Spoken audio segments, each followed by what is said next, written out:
Alright guys, welcome back to another deck profile video here with Chris from TCG the Saint Elites, and bringing you guys another deck profile that is going to be another one of our teammates, Thomas. He hasn't been on the channel in a while. Say hi, Thomas. How are you doing today, guys? And he's going to be going over his baller money deck. Yeah. This is like... I wouldn't so much say that. This is the granddaddy of expensive decks. What are you playing? Tricolor Surge-Ku. Actually, ironically, a lot of people ask me, why would you play it after it's been nerfed, after the errata? And, you know, I never really got a chance to play it beforehand, and I wanted to see what it was like. And so I put a deck together, and it seems to work really, really well. So yeah, it's pretty annoying to play against. Before we get into deck profile here, just make sure you guys like and subscribe, comment down below, hit the bell for all the notifications for any time that we put out new content. Since Kronos, at least in our area, is not very bad at all. I can't say for everybody else, but we will be putting out some more deck profiles, maybe some gameplays like this as well, where it's not just, you know, a bunch of deck profiles and stuff from me. We're going to be getting a lot of other people here on the channel. So go ahead, Thomas, take it away. Alright, guys. Firstly, when it comes to Super Saiyan Son Goku on the front side, every time you swing, you can go ahead and draw 2 and drop 1. And so you're always plussing at least 2 on your turn. You draw for turn, swing with him, +1, drop 1. So you're always plussing 2, which is a really, really nice thing. Absolutely love it on the front side. So you don't really want to flip over to the back side unless you absolutely need to or you're going for game. When you awaken, you get to untap 1 energy, and then you get to draw 3 cards, so that's really nice too, so you have a more hand advantage. The downside is on the back side is when you start losing, you know, some hand advantage. Apologize. And on the back side, you can go ahead and shut, you know, all abilities, ignoring barrier on your opponent's side of the board for a turn, or you can go ahead and give this guy plus 10k in crit, which is also nice. It makes it a 25k crit. But that's just later. Let's go ahead and get into the actual deck itself. First thing I start to run, obviously, if I can do it, Senzu Bean. Senzu Bean is always a really, really good thing to go ahead and run. Pay for 1 blue, go ahead and untap 2 energy, untap the 1, and then one other one. So it's really good, especially when you're trying to play 3 colors. You can go ahead and untap that multicolor that you really, really need. So that's the first one there. Second one that I play, I only play 2 of, because not too often do I play them as much as I'd like, but the combo attack coolers. The reason for this, if you're playing tyrannical assaults, which I do, these are really, really helpful. Just activate Bane, bounce it back to your hand, and then go ahead and play this guy out. And every time you swing, it's just easier to rival out the coolers. So they're really nice to have, add a little bit of continuous pressure. Counter plays, I play Hit Deadly Vanguard. So boy, I love this card. So if anybody tries to hit you with an ultimate, it usually hits, I want to say about 99% of the ultimates. The only one I know it really has trouble with is Cell due to deflect. Well, yeah, any of the arrival ones it doesn't hit, but it hits literally everything else, anything that comes out for 5 energy. So the most popular one being obviously Smoke. Smoke Dragon, yeah. And I was going to say it hits it every time, like bounces back to your hand, and then they're down 5 energy, and then it's just nice to go from there.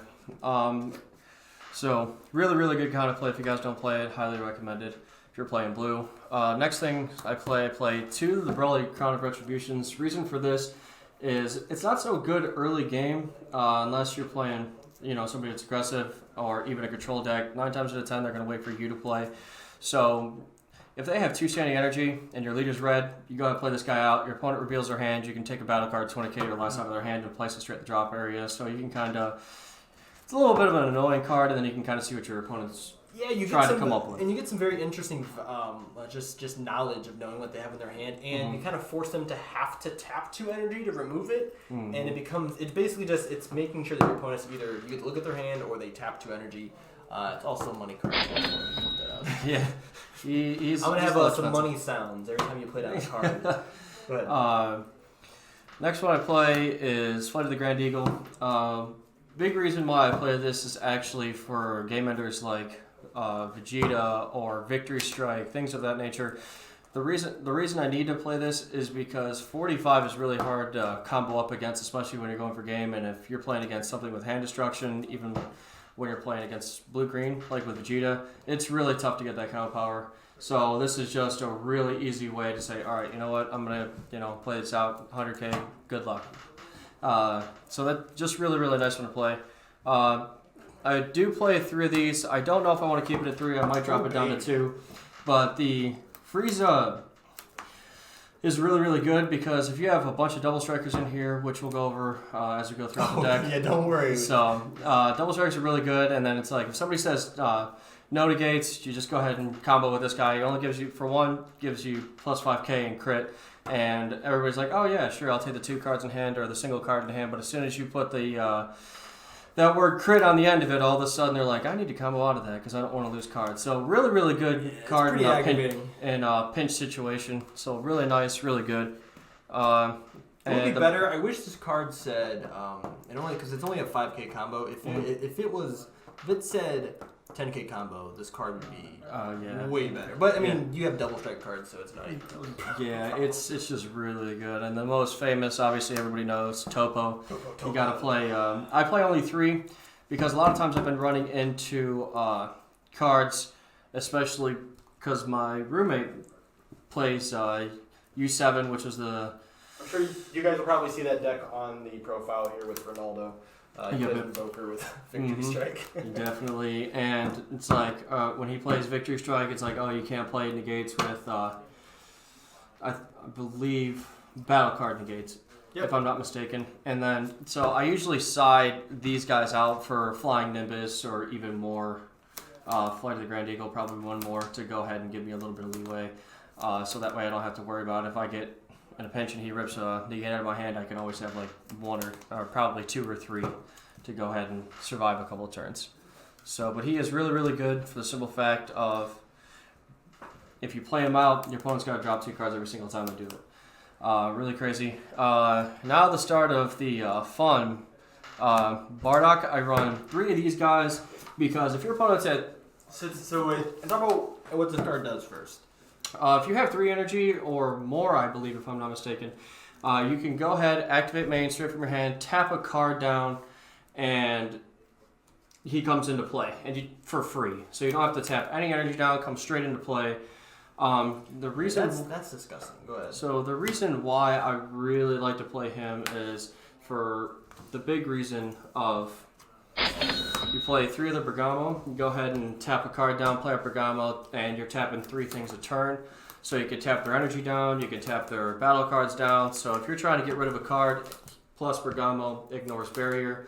Really, really good, especially against like U7, or if you're trying to play against control decks and you're tapping their energy down, and they're trying to set up for a counterplay if you play an ultimate.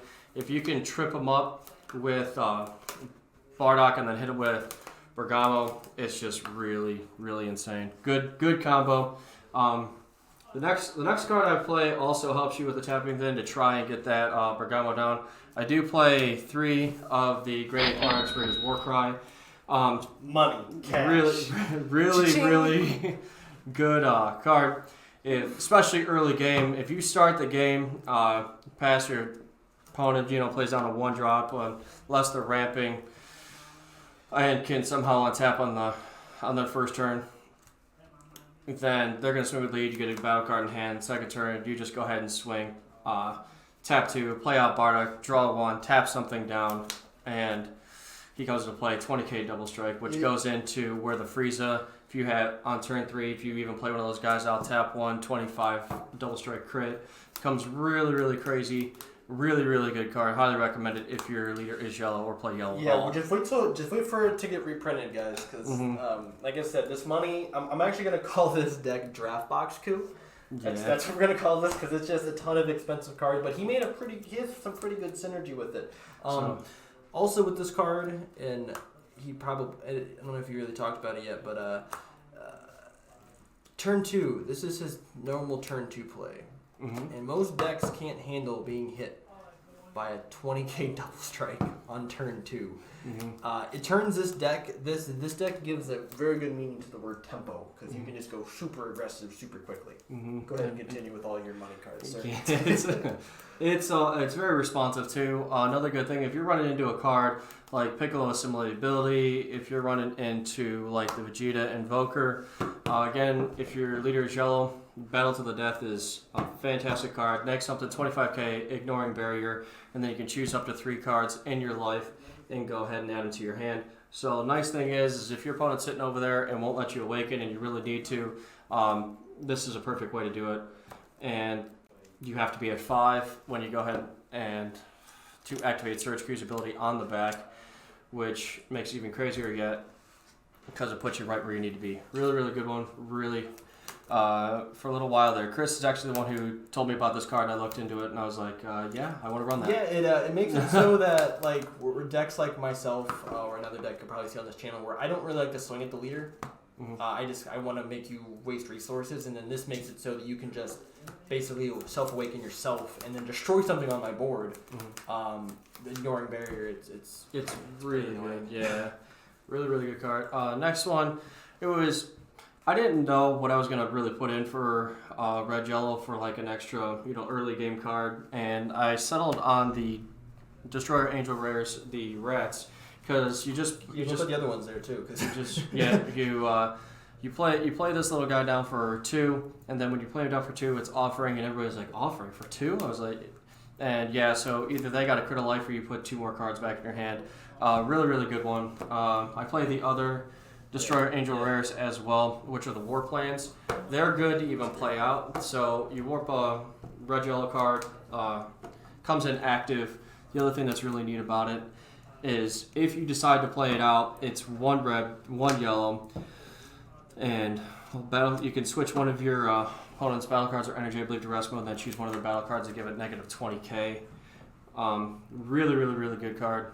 Fantastic. Both of them are both really good.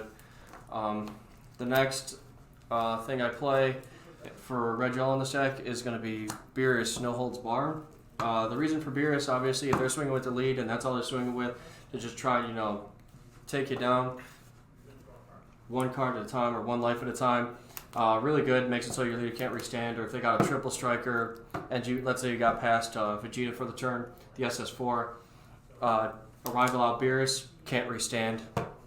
And so you lock it down. So it kind of forces them to either work around it or forces them to just pretty much play something else and waste resources in their hand. Really, really good way to do that. If you do play Beerus, highly recommended. I play 2 of the Heartfelt Pleas.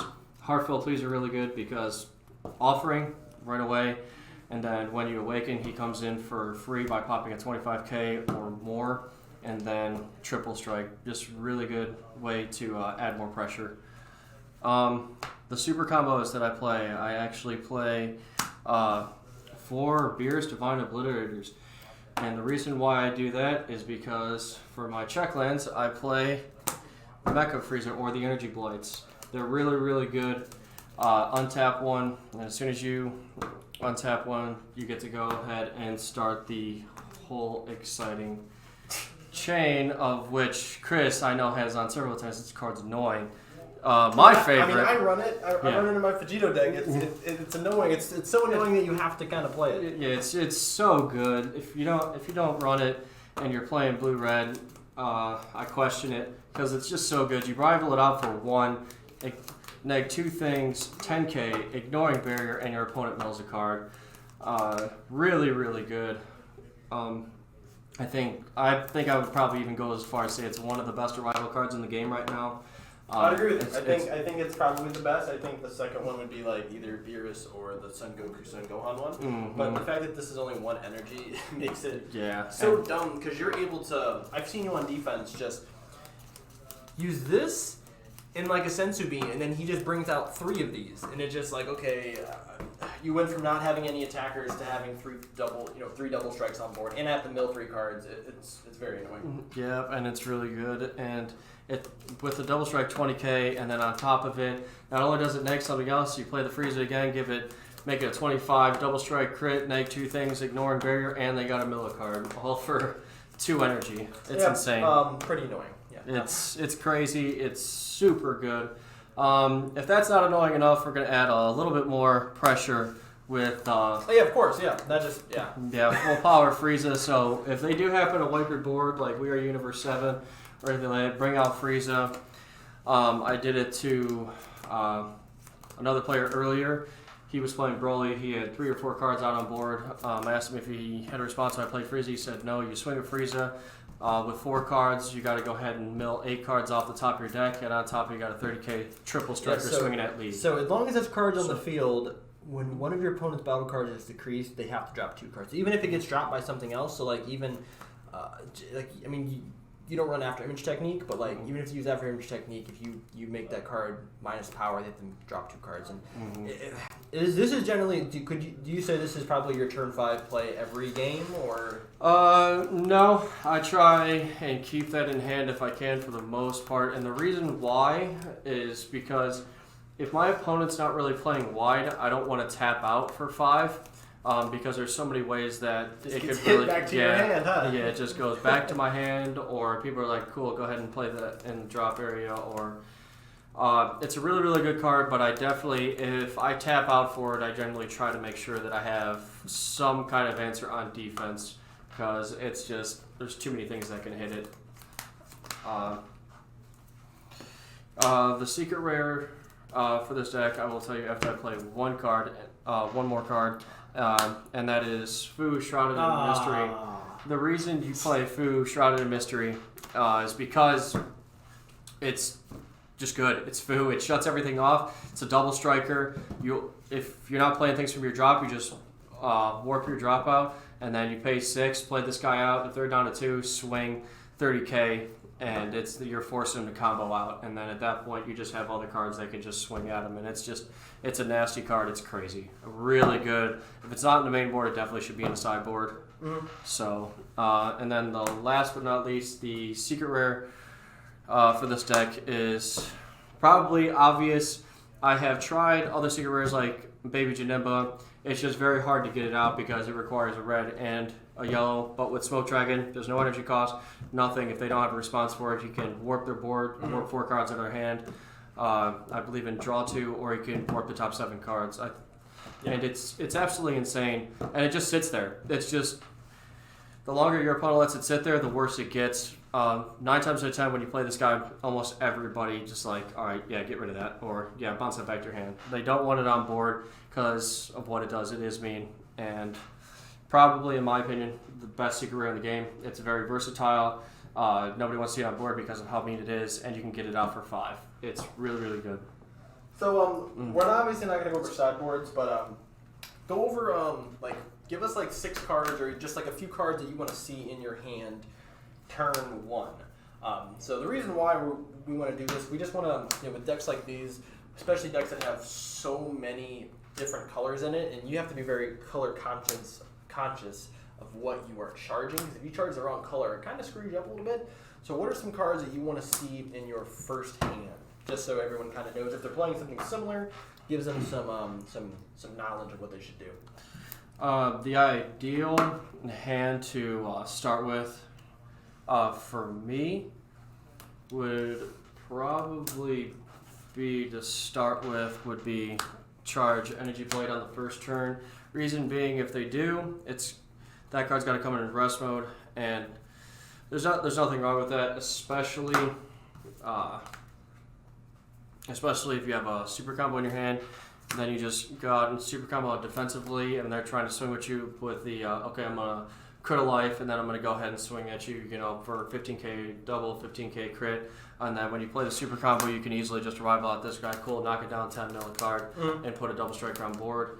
And the other thing, the ideal hand to have to continue that would be, charge, Warp Land, swing, Sensu Bean, 2, and then you could either go into either one. If you're low on hand side offering, you can go into Great Ape Bardock's Raiders War Cry and just put 2 double strikers there on board, and he draws you another card and puts something in rest mode. Yeah, this is really interesting because I'm glad when we were kind of talking about you kind of running this card.